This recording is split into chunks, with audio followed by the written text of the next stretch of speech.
एक गांव में भोलाराम नामक किसान रहता था। जैसा उसका नाम वैसा उसका स्वभाव था। भोलाराम बहुत भोला था। एक दिन भोलाराम अपनी बैलगाड़ी में भूसा लादकर मंडी में बेचने जा रहा था। रास्ते में उसे एक व्यापारी मिला जिसका नाम धनीराम था। एक गाड़ी का क्या दाम है? 7 रुपए। बहुत ज्यादा है। ये कहकर धनीराम चल दिया।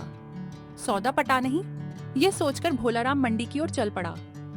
वह थोड़ी ही दूर आगे गया था कि धनीराम ने आवाज दी, दाम ज्यादा है पर कोई बात नहीं, चलो खरीद लेते हैं। गाड़ी लेकर हमारे साथ चलो। भोलाराम बैलगाड़ी लेकर धनीराम के साथ उसके घर पहुंचा। भूसे को एक कोने में पलटकर उस बैलों को हाँका। तभी धनीराम गाड़ी के सामने खड़ा हो गया। रुको भाई, गाड़ी कहाँ ले चले? मैंने गाड़ी भी खरीदी है। आपने तो केवल भूसा खरीदा है। 7 रुपए में गाड़ी और बैल थोड़े ही मिलेंगे। क्यों नहीं? हमने एक गाड़ी का दाम पूछा, तुमने 7 रुपए बताए। मैंने तुम्हें पूरे 100 रुपए दे दिए। वह तो केवल भूसे का दाम था। मैं कुछ नहीं जानता। अब खड़े क्यों हो? जाओ यहाँ से, मेरा वक्त बर्बाद मत करो। भोलाराम के होश उड़ गए। वह गिड़गिड़ाता रहा पर धनीराम ने उसकी एक न सुनी। भोलाराम भोलेपन में मारा गया।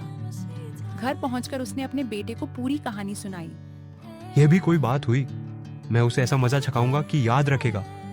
आखिर मेरा नाम भी चतुरसेन है। चतुरसेन पड़ोसी की बैलगाड़ी मांग लाया। उसमें भूसा लादकर वह मंडी ले चला। चौराहे पर उसे एक आदमी मिला। बहुत बढ़िया भूसा लिए जा रहे हो। एक गाड़ी का क्या दाम है?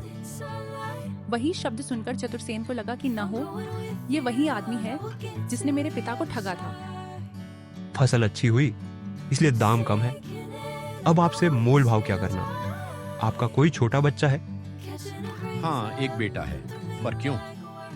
सिक्के उसकी मुट्ठी में भर कर दे दीजिए, उसी से खुश हो जाऊंगा। बेटा। धनीराम को अपने कानों पर विश्वास नहीं हुआ।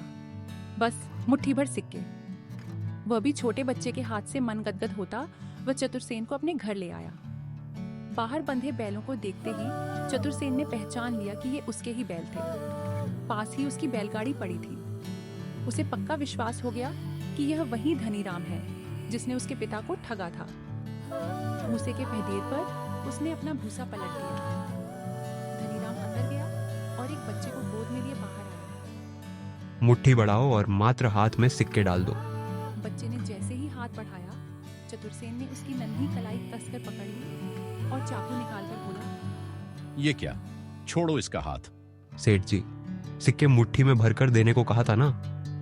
हाँ, पर फिर सिक्कों के साथ मुट्ठी भी हमारी? क्या बक रहे हो?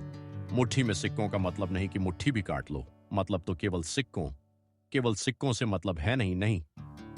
तो फिर एक गाड़ी भूसे का क्या मतलब है? करता क्या ना करता। धनीराम दौड़कर अंदर से रुपए ले आया और चतुरसेन को देता हुआ बोला, कुछ भी मांगो, हम देंगे, पर हमारे बेटे को छोड़ दो। क्यों क्षमा करें? क्या आपने हमारे पिताजी की बात सुनी थी? तो दीजिए 1000 रुपए।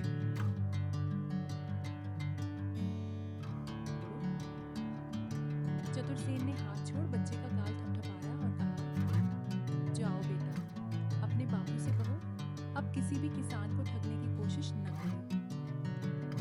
दोनों बैलगाड़ियों को लेकर चतुरसेन अपने घर की ओर चल पड़ा।